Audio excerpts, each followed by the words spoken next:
Ngayon naman sa ating negosyo tayo, silipin natin ang ating isang masarap na Japanese food na takoyaki na talaga namang patok sa panlasa ng mga Pilipino. Ay, napakasarap nito. So, let us all watch this. Dahil sa MSMEs ay maraming Pilipino ang nagkaroon ng trabaho. Ika nga nila, small businessman kung ituring, malaki naman ang natutulong sa atin. At kaugnay niyan ay isa na namang small business ang ating bibisitahin para alamin ang kanilang sikreto sa successful na negosyo.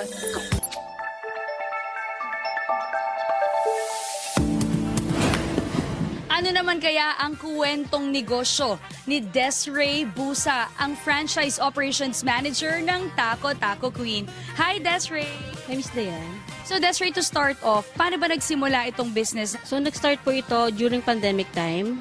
And then, syempre, yung mga tao hindi lumalabas. Pero ito pong takoyaki talaga, nag-start as cart. Yung trike po talaga, nag-rove around siya.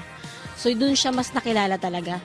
Nakakatuwa kasi yung mga business na nagsisimula nung pandemic na kung kailan pa talagang hirap na hirap din yung ibang tao to start up a business, talagang nagtitake kayo ng risk. Ano yung naging factor na sinabi nyong, we need to make this happen? Kasi syempre, hindi may iwasan, no? Ang mga Pilipino talaga mahilig sa pagkain. Okay, syempre, with that concept, syempre yung owner mahilig sa takoyaki. Yun po, shinare niya yung idea na why not dali ng takoyaki dito sa Philippines. Kaya natin makipagsabayan when it comes sa franchising, sa takoyaki. So, it's not a typical Filipino version talaga. I'm sure there were a lot of ups and downs, lalo na syempre, di ba, minsan wala pa nagtitiwala sa iyo di ba, during yung pag-open mo ng business. Ano yung mga challenges along the way? May mga naging problema ba? Syempre, meron naman din po. Pero with our marketing team kasi, yun po yung edge natin tumutulong tayo paano mo gagawin yung negosyo. Sa franchising kasi, maganda dito, kumbaga meron siyang business system. Meron siyang sistema na kung saan ikaw as mag-ooperate na lang, gagawin mo na lang yung negosyo.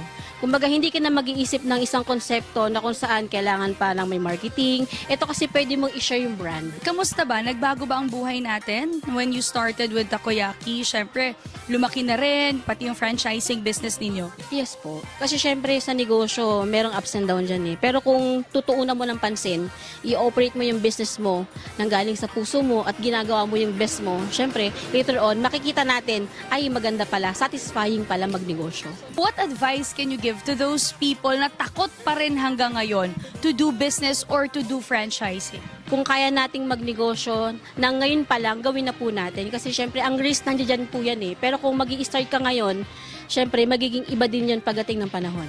So ngayon, we have here our famous takoyaki. Filipino version na takoyaki. Kasi pag natikman niyo po siya, iba yung lasa niya compare po dun sa mga existing na takoyaki in the market.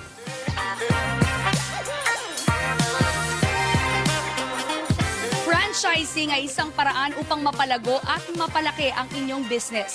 Bagamat iba't ibang paraan sa pagnenegosyo, importante pa rin ang sipag, tiyaga at isa-puso ang inyong ginagawa. Yan ang ilan sa mga aral na ibinahagi ni Ms. Desiree Busa.